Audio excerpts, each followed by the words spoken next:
This is the Real Estate Power Play Podcast, getting you the information that you need to be a successful real estate investor. Hosted by Mark Monroe, Ronnie Walker, Gabe Rodarte, and me, Marty Grizzanti. Combined, we've done thousands of real estate transactions. So get ready for real stories and true case studies on finding deals, growing portfolios, and making money. Welcome to the show.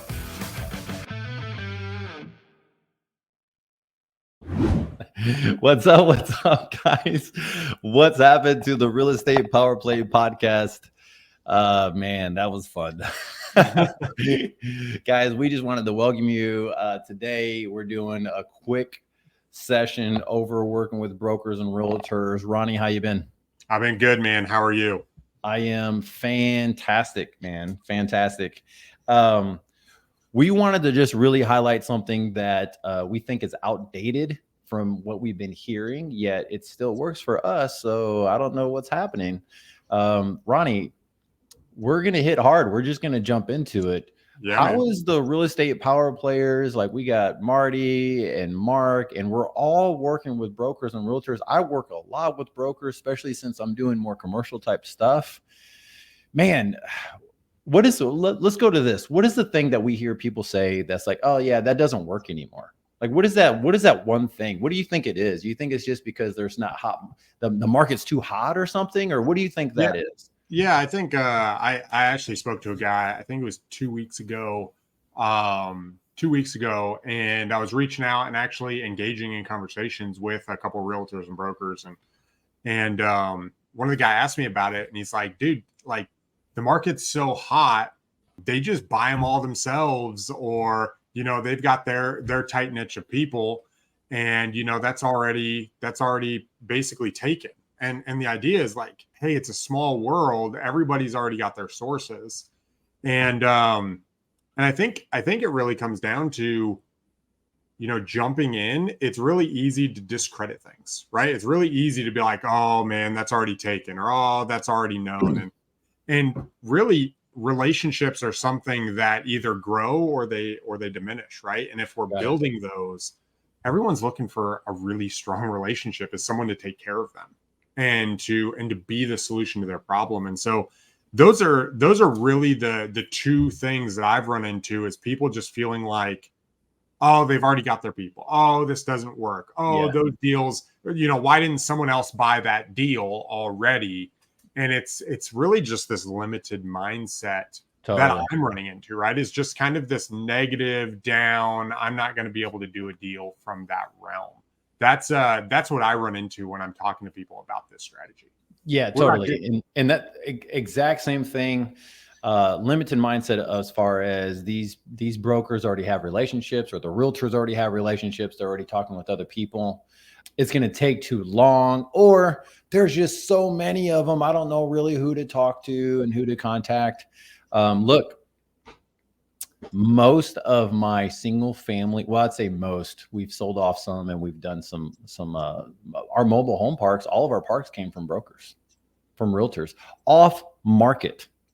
So guys, we want to hammer this out.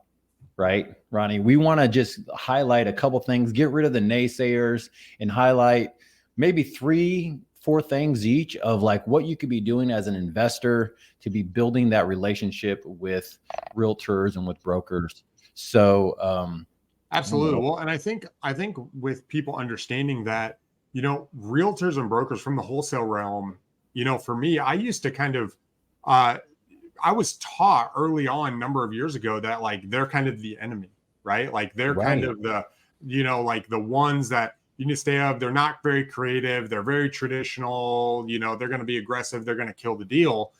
And, over the last couple of years, I've actually realized that being able to integrate them as people who source deals because they're talking to sellers, and being able to find and have buyers, like they have relationships. And especially as I've gotten more into like infill development and looking at pieces of land and more onto the affordable housing side, and even connecting with like the cities, right? Like Kalamazoo, Kent, like realizing that these relationships, there are plots of land, there are people who are plugged into sources that if I know what I'm looking for, they can bring that to me, or they might know somebody that is actually a good fit on a specific niche. And so I think just really as a wholesaler, understanding that there is massive advantages to us building these But relationships. it's not necessarily this is what I think what happens is that we get into this thing of going, well, if it's not going to make me money today, I don't have time for it. Right. Right. And so, and if I'm a wholesaler, if I'm an investor and I'm competing against someone else, like, you know what, whatever, I don't have time for it. Let's move on. Partially that's true. We all follow this rule of just how we perform is just follow the task closest to the money. Let's get knocking on those things first. That's true. But there's, and we do see that, but for some reason there is a really key thing that you're saying is like, they are a kind of the enemy. And I'm like, that's no longer true. And so we're going to knock into that, right? We're going to knock that out. So let's go into number one. So what's one top thing you're thinking of right now that you're like, okay, this is something that someone should be doing as they build their business? It might not be where they spend 8 hours a day. I strongly advise against doing something like that. But if they were to do a supplement or something to add in to their regiment, what is it? And you used to teach me some of this stuff before, right? Like, hey, on your schedule per day, add this thing into there, Gabe. So what let's just name those things. Yeah, I think the very first thing is, from a very basic standpoint, just add in one reach out to a realtor per day, right? Okay. If you were to just add in one realtor reach out per day and open up a conversation. How do we find these? What kind of realtor would you say, look, man, don't waste your time in this type, do this type? If I only had so much time, brand new wholesaler, brand new investor, Ronnie, help me.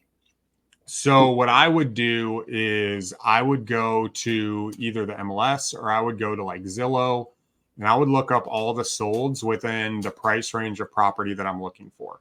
I would, if I'm looking for in an area, and let's say I'm trying to find something that's 75,000 to 120,000, I just pull all the sales in there, and then I would just get it's all public, right? If you have PropStream, you can just do it from there. Just grab that sale price range in your area, and then go down to the agent information. It has their number right there. It's public, right? And then just create a list and just start calling those guys, right? And literally call until you talk to one person a day.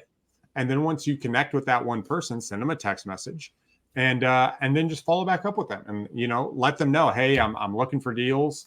I'm currently looking for a property in these areas. Do you have anything? And as long as you stay in front of them, you're going to create a relationship over time. And especially if you've already gotten a relationship, guys, they're going to mention you to somebody else, and they're going to be like, oh, I know Gabe. Oh, you know what? Let me call Gabe on my next deal. Just because of that relationship, and you just gradually planting those seeds, eventually something will pop. You know what? That's really good. Here's one of the things that I would do to add to that is mention, hey, I know you're in an office. I don't have representation. Do you have anyone else that is in your office that you can represent me on? Go find a deal within your office. Do you have a brokerage that has maybe 10, 20, 30, 100 people, 200 people? I just send the deal over. You'll represent me as the buyer, and you'll get the share. The seller is going to pay for this anyways. If it's going to be that, if it's an off-market deal, you're going to represent me anyways, right? Or I'll give you a fee of some sort, right? That's through the office.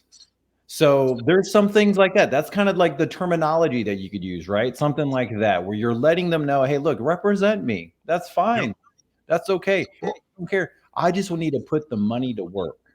And I think on top of that, one of the things that I really like to do, especially recently, is I will just straight up tell them, hey, I'm probably not the top price buyer.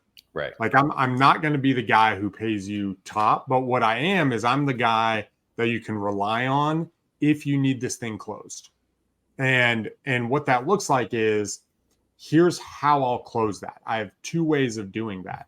And you just are transparent. One, if it's a deal that I'm willing to buy, I will tell you exactly what I would buy it at. And two, if I have a relationship of an investor, not blast it out and just tie you up for a long time, but if I have a relationship of someone that would buy it, hey, I'll bring them to the table and we can close too, and we'll just assign it to them.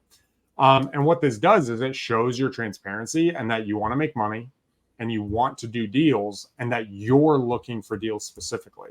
And the more that I've actually taken deals down and then turned around and relist them and freshened them up and cleaned them, this is what's really opened up the door for me to be like, yeah, I just did this deal in Grand Haven. Hey, I did that one in Muskegon. And all of a sudden there's a track record that starts building up with you. Let's go over that part. So now let's step two, or a second thing is like building that track record. I think that to add to what you're saying is the track record is really the follow-up with the brokers and with the realtors. I think that what happens is someone might reach out, and guys, it's as simple as saying like, hey, put it in your calendar, in your Google calendar, right? Just say, hey, I contacted so-so, call them sometime today. Doesn't have to be at like you put it at 8 o'clock in the morning. You just at some point today, call this person, you know. Or if, and I would even say something like you could do something where after you collect maybe 30, 40, 50, 100 of them, you can do something where you text them now. It's like, hey, just following up, seeing what's going on. And the phone calls are for the ones that you really connected with. You know? Well, and I learned this from you, you know, literally on that date, you don't have to sit there for 10 minutes and create a massive message. You can just say, yo, what's up? Right? Yeah. Like, literally just saying, hey, and just reaching out because it's a one-to-one. If they respond with doing well, who is this again?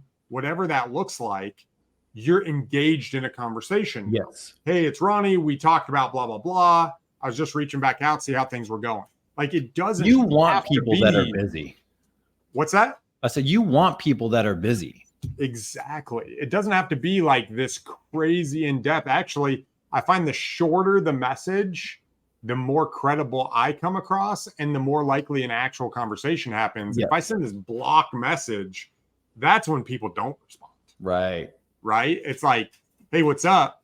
Blah, blah, looking for another house. You got anything? No. Hey, I just closed on this. This is what I'm trying to do. All right, cool. Keep me in mind. Boom. And you're done. And it's like, that was more effective than spending 25 minutes crafting this text message, hoping it's the perfect sales pitch. Yeah, I don't read those. Wholesalers send me those and other people send me stuff through. I don't read them all, right? I mean, and then I have links in there and other stuff. And guys, look, I've tried that. Don't do that. You're just going to frustrate yourself. You're going to frustrate the other people, might burn out some contacts. So one, just make a contact a day. Try that out. Start working on that. Working on that database. May I add something to that? Yeah. Guys, what you're trying to do is establish trust and credibility, right? Where they trust that you are doing what you say you're going to do, and you're not just going to disappear. You're not going to vanish. Right. You're going to be someone they can lean on if they find something. And let me put it this way. It's not just lean on. You're going to be someone that they can lean on, knowing that they'll be able to make money, right? That there's a mutual interest of making money together, right? Hey, if they call you, you're going to be able to perform and they're going to make their commission working with you. And I think that's really, really powerful when we're building relationships with realtors is if they got a deal, they know they can take it somewhere. Are you going to make them money or not? Yeah. And that's the key. And so one, guys, just make a contact to them.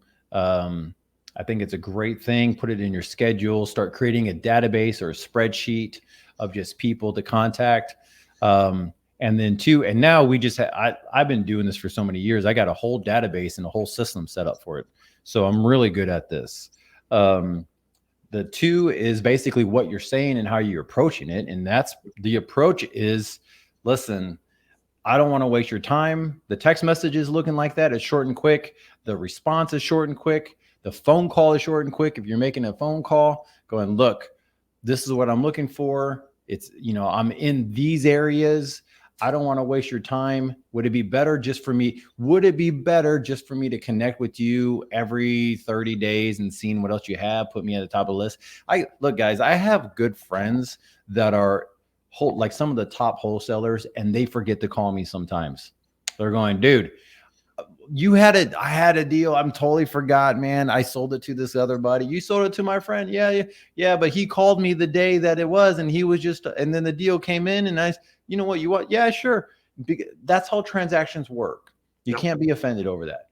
Now, let's go into something that I really enjoy, which is what I call the deal behind the deal, or that relationship building side, like a third point to doing these, why you want to build these contacts. You mentioned it with you learning and getting involved into these other types of markets and doing infill type stuff. The contacts that people have with the contacts, like what you're doing is really building relationships. I know Ronnie has this. Now, Ronnie, do you know someone do you know any attorneys in this particular area that works with this type of thing? Right. So there is this extra network that you're building that, if you're in the investor world, doesn't tend to work as much. You got to have a night, like a wholesaler's maybe not talking to another wholesaler saying, hey, do you know the best whatever? Because they might not be, or an investor, unless you're in a group where they're willingly sharing. That's totally cool. And I believe in that, because I have 3 or 4 of those, that I have these tight knit groups where I'm like, guys, I need an attorney that does whatever, or I need whatever. This is something that brokers and realtors, they're almost willing to just give it, because they know that it's reciprocating, and this is what they do. So, funny story. So I have, it was actually today, but it was rescheduled to next week. I'm meeting with somebody from the city of Kalamazoo, and the cool thing is, this particular person is like very, very heavy on the new zoning plan and the housing plan for Kalamazoo. Well, out of this, they've literally identified every single parcel in the city of Kalamazoo, and they've basically segmented them for the different things they want to do, right? For both the larger deals and the smaller, the small developments. And through one relationship that is literally trying to work with the city and train and connect investors like myself with the right parties and right people to do these deals for the city, they have a very strong goal and desire that lines up with what I'm doing. And so that creates an avenue for us to make money. Well, it's also an avenue to make, to do good in the current city, as well as some of the government grants and funds that are coming there. And what happens is, that's all with a relationship with one person, Gabe. Yeah. Right. And so if you can do this with brokers, if you could do this with mobile home parks, if you can do this in single family, and just find those key relationships in those areas, you'll be able to build a business out of those. One guy I do deals with in Dallas, Texas still. I think we did 4 deals in 2022. Those 4 deals made me nearly $100,000, right? Nice. One relationship. And it, right? Yeah. That's the power of just even 1 or 2 relationships, guys, is you don't need a lot. But are you willing to contact 500 people to get 2 strong relationships that can build your business? And that's the power. I think that's one of the things that we miss out as an investor, or like those who are involved in the investing side of real estate. When you go and you meet with these other folks that you're doing, there is full-on networking groups that aren't mixer networking groups where you're just meeting, talking about deals. You're talking to someone who runs the barbershop, who runs like I said, the attorneys, or the local bakery, or all these people do they all live places. right? And those brokers and those realtors, they deal with those people every day. That's their job, is to meet with them every day. And you can't do that. It's not your role, and it doesn't make sense. I used to do that. I have friends that still do that, and they're pretty good at it. I kind of got out of doing that, but it helped me to broaden my awareness of how business works and how much time and energy people put into it. On a normal commercial transaction, they're spending anywhere from 6 to 12 months to get that listing. Yeah. 6 to 12 months. On a retail transaction, that relationship might be the second or third deal behind the deal. That might be the realtor might have sold that person's house or helped them buy a house, and then they did their sister's house, and then they did family member's house, and mom's about to pass away. She's moving to an elderly community, and they're going, Gabe, they can't list this. This thing is like a hoarder house or whatever, but I've already sold 4 other homes. I told them I'd take care of them, but here's the thing. And they tell me the story, and I'm going, I got one right now, and the person's in very bad health situation, and we're going to try to, see what we can do. We'll probably purchase the property and move it. But the idea is that comes from a realtor who's like, Gabe, and you got to have a heart and realize that some of these people are going to work. And so you want them to work for you, then you got to think it out. You got to really process it. So right? Let me ask you this. Let me ask you this, because I think you're really good at this. How do you negotiate with realtor? Like, so you start talking, they're open. Maybe negotiate is not the right term, but how do you tell them the types of deals you're looking for to make sure it fits your criteria, where they're not like, yo, this is a good deal, and you're like, dude, no, it's not, right? So it's like, this might be a good referral source. How do you navigate once they're like, okay, let's work together, this conversation at the price that you need, and maintain that credibility? It's all up front. It's just exactly like you said. It's like, listen, you know where I'm at, that, yeah. And everybody understands that my role and my job is not to buy at the highest of the market and sell at the high. That's not possible. And so there's a couple of strategies you go about doing. I like to use a strategy often of going, look, you want me just to back into the numbers for you real quick? Yeah. You tell me what it's worth. Well, it's probably really worth this. Okay, well, let me back into the numbers. You're saying it's worth 150. Let me just tell you what 150 means to me. Okay. And then you back into the numbers, the closing costs, the fees, the other stuff. Now, this is what people misunderstand sometimes, Ronnie, is that HUD statement, or the closing, the settlement statement, that settlement statement looks the same for everybody. There's always taxes.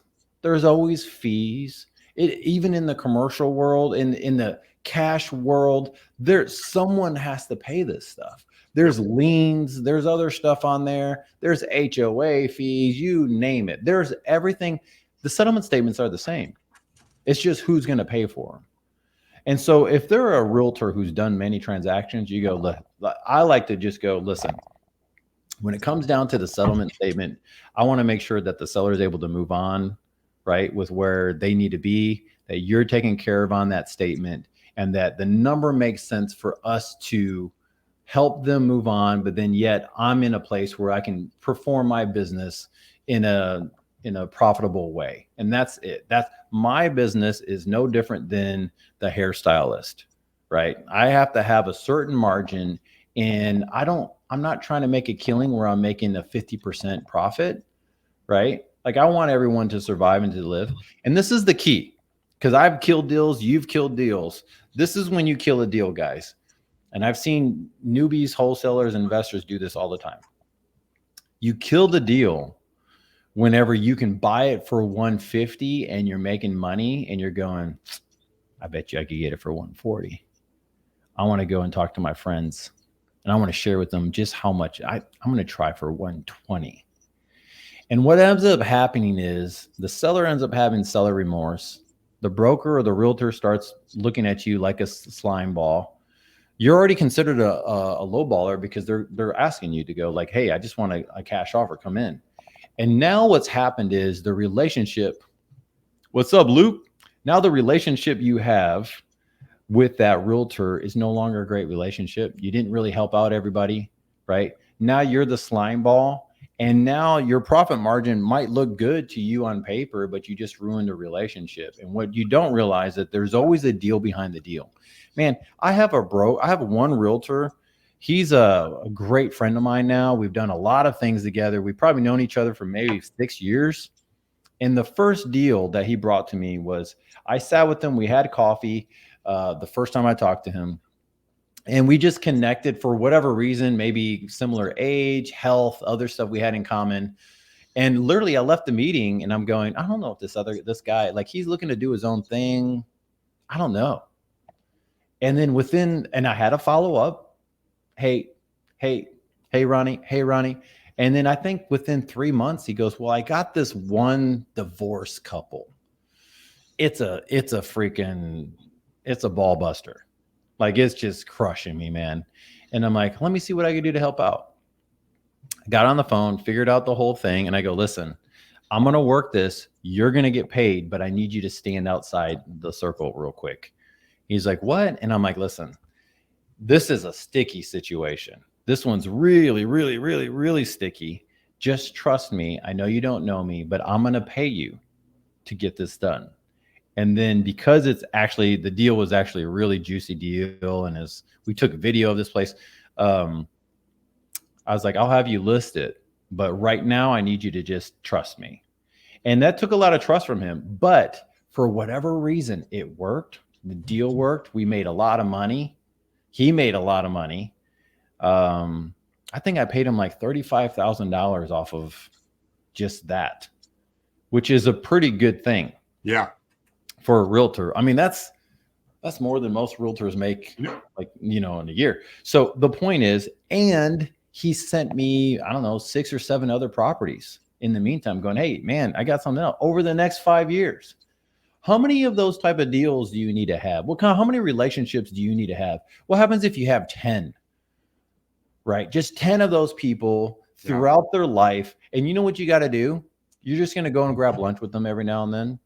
You got to eat lunch anyways, or you're going to go grab, I don't know, an afternoon. I tend to not do coffees anymore, but, tend to do afternoon stuff, but you're going to go meet with them every now and then. You're going to build a relationship with them. And you do that long enough for someone who's a go-getter, Ronnie, and they will start sending you deals. What you don't want to do is do that with people who are tire kicker realtors. That are just not really doing anything. And if that's what it is, then there's no way you'll go broke. You're gonna go back to doing whatever you're doing before. You can't do that. You have to be around people that know the business. They're might ask you, okay, I want to get involved in your next deal. And you go, okay, let's talk about that. That's okay. Yeah. And you know what's really cool out of all this? You're gonna find lenders. You're gonna find good relationships. You're gonna have other people that are allies to you and your business. And then Ronnie's been talking to some right now. That one contact leads you to something else. This is networking at its best, and with limited time. You're not driving to the other side of town to have a networking event for 3 hours that I used to run, right? And you're doing 3 hours. I could put 300 people in a room, but this is a whole different perspective of it. So and continual.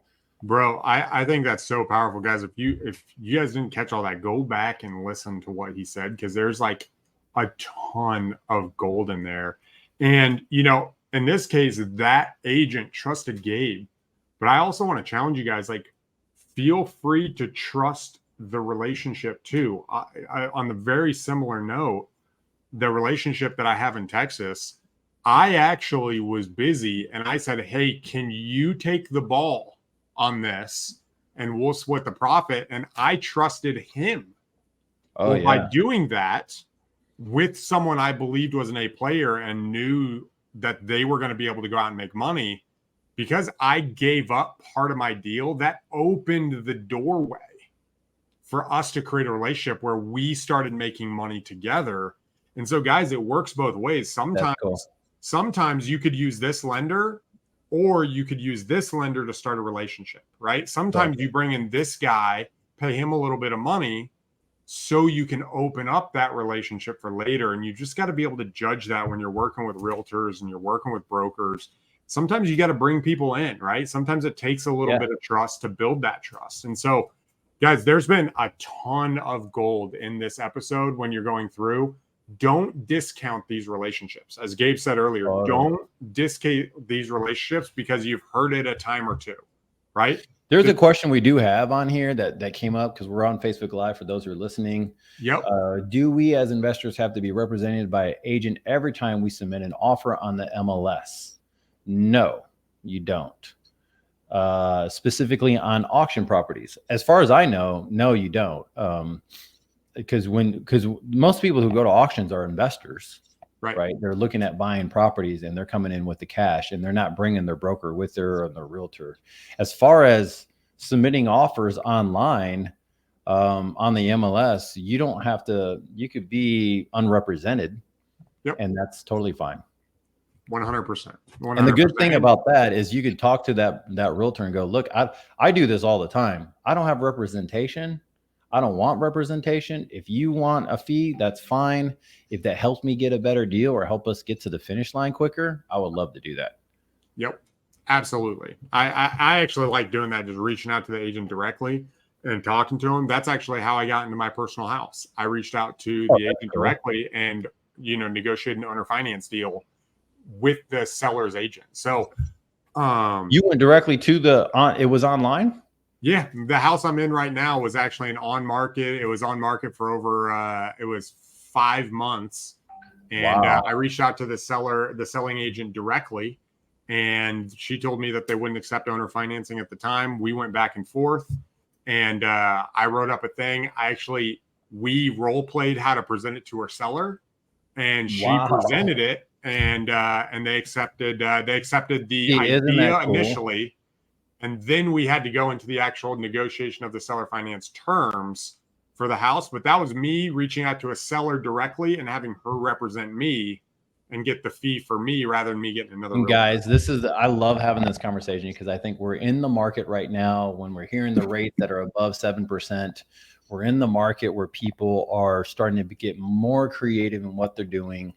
And you got to be sharper because you're going to need to have these conversations with people, and you're going to need to be sharper when it comes to special terms and stuff. And if you need help with that, we can help you out and kind of give you some direction. But because exactly what Ronnie just said, it's going to take some time, but it's really cool when it works. Yeah. And when it works, you might even be finding yourself in your own house, which is kind of cool. Yeah, absolutely. Guys, it's super awesome. So fantastic, bro. This has been good. Yeah, this is a good one, man. Guys, if you need anything, connect with us, call us, text us, message us, DM us, look us up, the Real Estate Power Play podcast. We'll see you guys later. Peace. This has been another episode of Real Estate Power Play, guiding real estate entrepreneurs to a brighter future. If you liked what you heard, consider subscribing wherever you listen to your podcast, or follow us on YouTube at Real Estate Power Play.